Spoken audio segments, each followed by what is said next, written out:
Indiana is recognized for any questions she cares to put to the panel. Thank you, Mr. Chairman. Thank you for coming to testify today.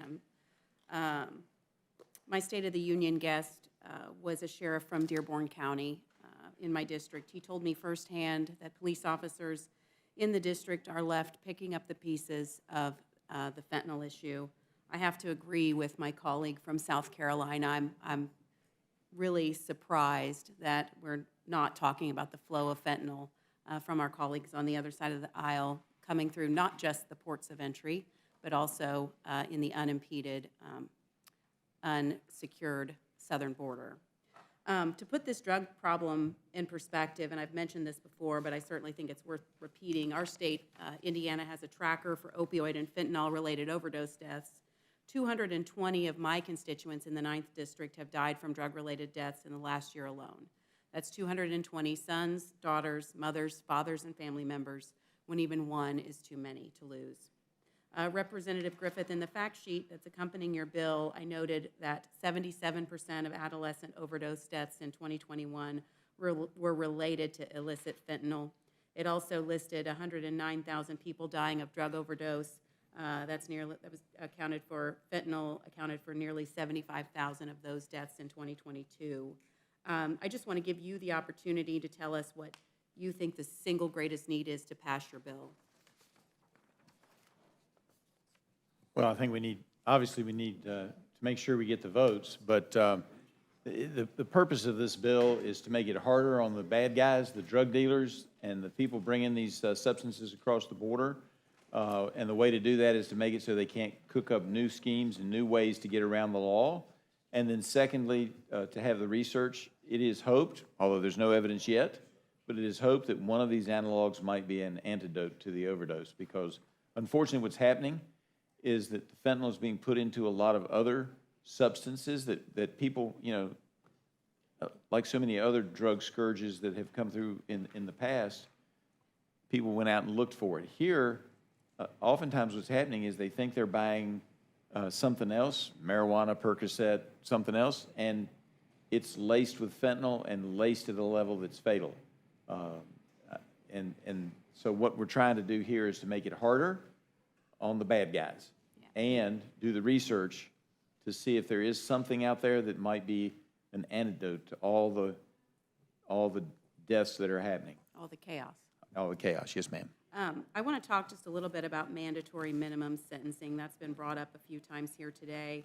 I just want to note that mandatory minimums were established in the 60s and 70s when there was virtually unlimited sentencing, unrestrained discretion, which led to well-documented sentencing disparities in cases that were factually substantially similar. Mandatory minimums, we've heard, have created some racial disparities. However, mandatory minimums don't take race into consideration at all.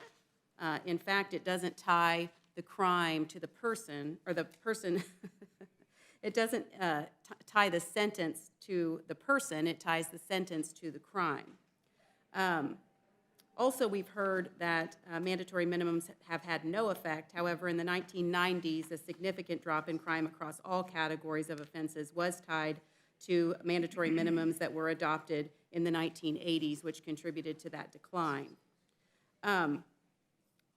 Mandatory minimums were created by the U.S. Sentencing Commission to promulgate sentencing guidelines to address the very issue that our colleagues on the other side of the aisle claim are happening under mandatory minimums today. Mr. Pallone, are you opposed to all mandatory minimum sentences? As a general principle, I don't think it's a good idea, because I think that's why we have judges to assess each case. So there was a mandatory minimum for armed career criminals. Are you familiar with the Armed Career Criminal Act? No, I'm not. So that imposed a minimum 15-year prison term for anyone convicted of being a felon in possession of a firearm if they have 3 prior convictions for a violent felony or serious drug offense. Do you support a mandatory minimum for the Armed Career Criminals Act? I'll just repeat what I said before, that, I mean, generally speaking, I think that we should leave sentencing up to the judges and not dictate it. And one of the issues that has been brought up with respect to mandatory minimums has been that it's not essentially judges' discretion that comes into play in many of these cases where there have been racial disparities, even in cases where mandatory minimums are in play. It's prosecutorial discretion in the plea agreements that lead to sentencing disparities. Over the years, mandatory minimum sentencing has been used to reflect a societal judgment that certain offenses demand a specified minimum sentence, and argue that anyone who commits such a crime cannot avoid a just punishment as determined by the mandatory minimums. In 2021, 48,830 people died of gun violence. And again, I want to note that the Armed Career Criminal Act had imposed a minimum 15-year prison term for those convicted of being a felon in possession of a firearm with prior offenses. Fentanyl, however, accounted for 325,000 preventable deaths in 2021, a 20% increase over the prior year, and again, approximately 75,000 in 2022.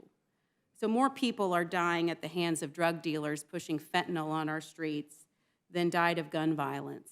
And our colleagues across the aisle want to talk a lot about things we need to do to prevent gun violence. However, many of them don't support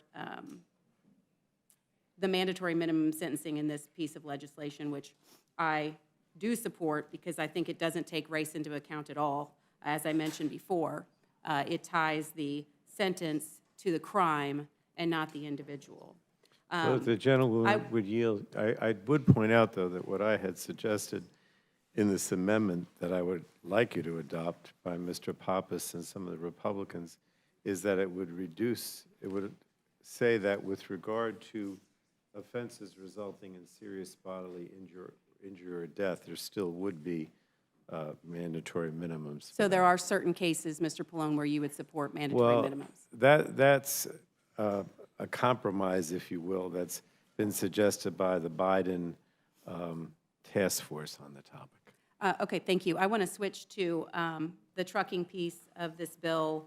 I have no questions for the witnesses, just a statement that trucking is vitally important to my home state. Indiana is known as the crossroads of America, and truckers and their trucks are certainly a big part of our state's economy, in particular the rural communities that I have the privilege of representing. I'd like to submit for the record, Mr. Chairman, a statement in support of SJ Res 11 from the American Trucking Association, which is similarly supported by the Indiana Truckers Association. Without objection. That's all I have. Thank you to the witnesses for your time. Mr. Chairman, I yield back. Thank you. The gentleman from Texas.